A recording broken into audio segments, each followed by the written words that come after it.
Hello दोस्तों, तो आज हम बात करेंगे भारत पर आक्रमण करने वाली विदेशी आक्रांति जो जातियां हैं उनके बारे में बात करेंगे। तो सबसे पहले हिंद यूनानी जातियों ने भारत में प्रवेश किया, सब उसके बाद में शक आए, फिर पल्लव आए, फिर कुषाण आए।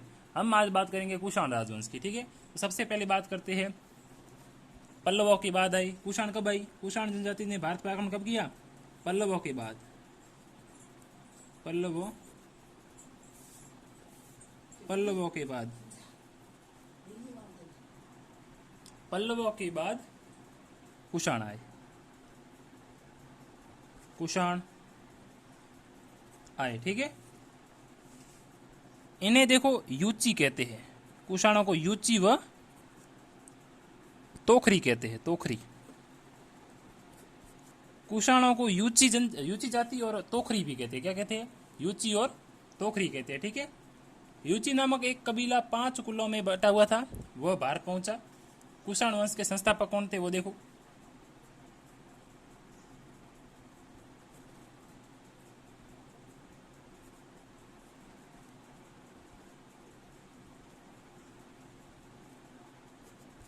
कुषाण वंश के संस्थापक कौन थे? कुजुल कड फिसिज। कुजुल कड फिसिज, याद रखना। कुडुल कड फिसिज ये कुषाण वंश के संस्थापक, ठीक है। ठीक है, आगे बात करेंगे कि सबसे प्रतापी राजा, कुषाण वंश का सबसे प्रतापी राजा, सबसे प्रतापी राजा कौन हुआ? कनिष्क। ओके, आगे बात करेंगे। देखो कनिष्क जो था इस वंश का सबसे प्रतापी राजा था। इसकी राजधानी थी, कनिष्क की राजधानी देखो पेशावर। कहीं कहीं पर इसका नाम पुरुषपुर में मिलता है, पुरुषपुर, ठीक है। आगे हम बात करेंगे कुषाणों की द्वितीय राजधानी। ये थी कुषाणों की प्रथम राजधानी, पुरुषपुर या पेशावर। द्वितीय राजधानी करना। कुषाणों की द्वितीय राजधानी मथुरा थी।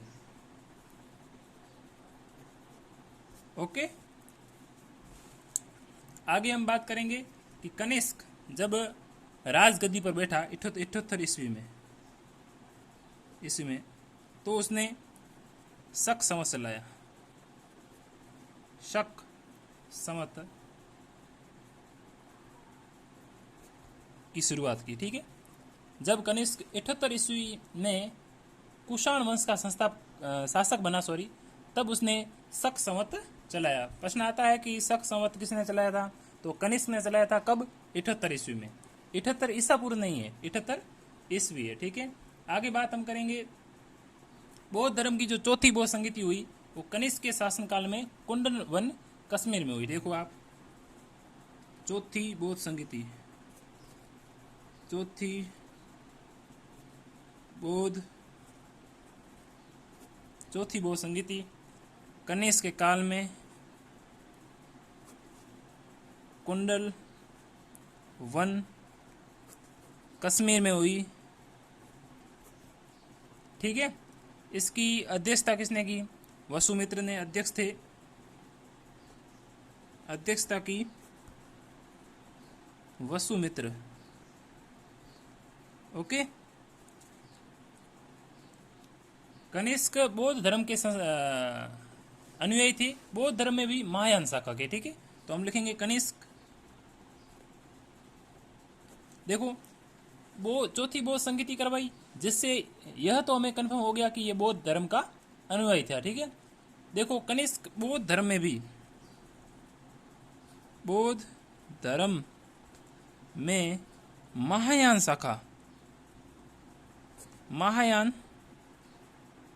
शाखा को मान्यता देते थे। मतलब मान्यता कह दो या को मान्यता दी है, यार ना। महायान बौद्ध धर्म के संरक्षक थे, ठीक है। आगे हम बात करेंगे देखो, इन्होंने भारी मात्रा में सोने के सिक्के नहीं चलाए, लेकिन इन्होंने स्वर्ण मुद्राएं जारी की। सर्वप्रथम शुद्ध सोने के सिक्के इन्होंने चलाए, ठीक है, कनिष्क ने, मतलब कुषाण शासकों ने चलाए, ठीक है। कुषाणों ने सोने के सर्वाधिक शुद्ध सिक्के जारी किए, ठीक है। क्वेश्चन देखेंगे हम। कुषाणों ने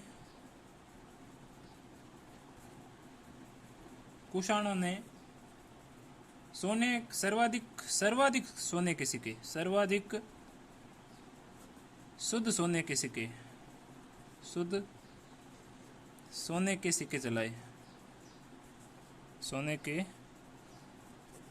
सिक्के चलाए, ठीक है। आगे हम बात करेंगे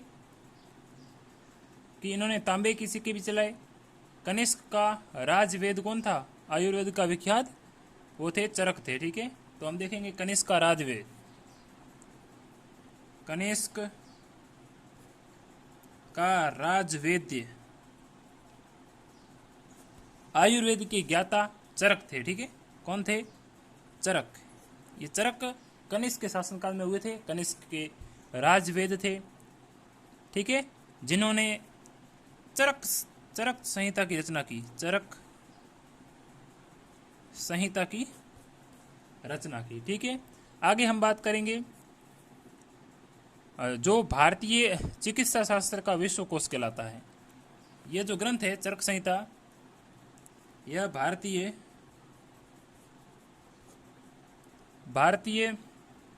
चिकित्सा शास्त्र का विश्वकोश, चिकित्सा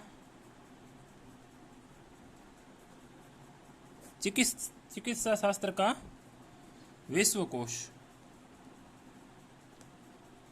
विश्वकोश कहलाता है, ठीक है। महत्वपूर्ण बात थी। आगे हम बात करेंगे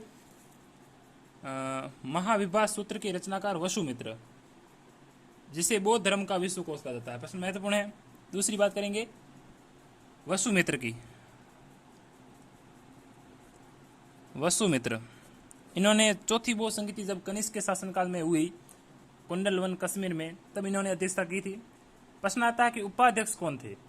तो अश्वघोष थे, वो उपाध्यक्ष थे। चौथी बौद्ध संगीति जब कुंडलवन कश्मीर में हुई, तब अध्यक्ष तो वसुमित्र थे, लेकिन उपाध्यक्ष थे अश्वघोष थे। ये क्वेश्चन कई बार आता है, ठीक है। वसुमित्र ने एक रचना लिखी है, महाविभाष। क्या है?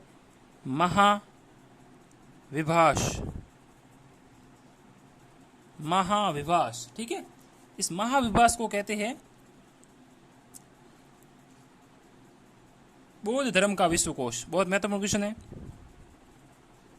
बौद्ध धर्म का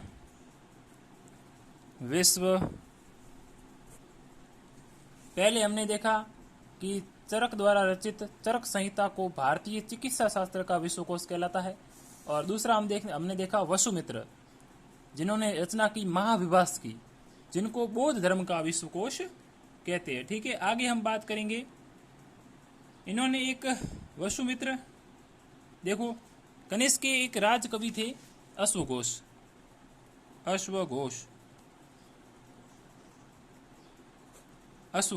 यह चौथी बौद्ध संगीति जब हुई, तब उपाध्यक्ष थे।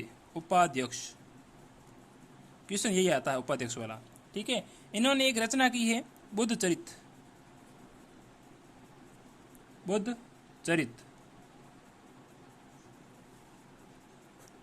ठीक है। बुद्ध चरित की रचना की, जिसे बौद्धों का रामायण कहते हैं।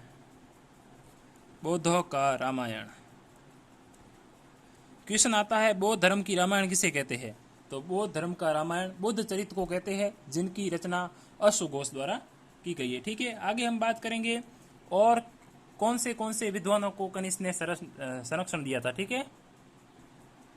ये देखो, वसुमित्र, पार्श्व, नागार्जुन, महाचेत और संरक्ष, ये सभी दरबारी कवि थे। दरबार में संरक्षण दिया था इनको, दरबारी कवि, ठीक है। आगे हम बात करेंगे आपके नागार्जुन के बारे में, ठीक है। ये देखो, नागार्जुन,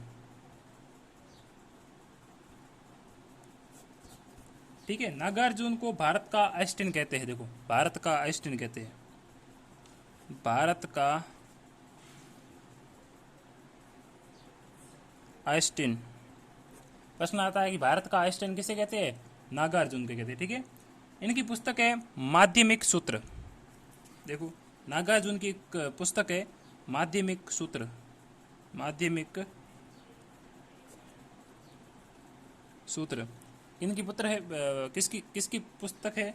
तो ये है नागार्जुन की पुस्तक है, ठीक है। जिसमें नागार्जुन ने सापेक्षता का सिद्धांत दिया, ठीक है। नागार्जुन ने माध्यमिका सूत्र पुस्तक में सापेक्षता का सिद्धांत दिया, सापेक्षता, सापेक्षता का सिद्धांत दिया। महत्वपूर्ण बात है भाई कि नागार्जुन ने अपनी पुस्तक माध्यमिका सूत्र में सापेक्षता का सिद्धांत दिया, ठीक है। आगे हम बात करेंगे कनिष्क की मृत्यु कब हुई। तो हम देखेंगे कनिष्क की मृत्यु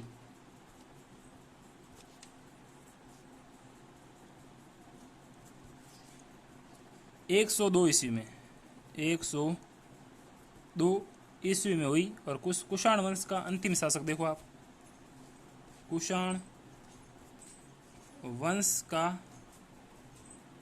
अंतिम शासक, उसका नाम था वासुदेव,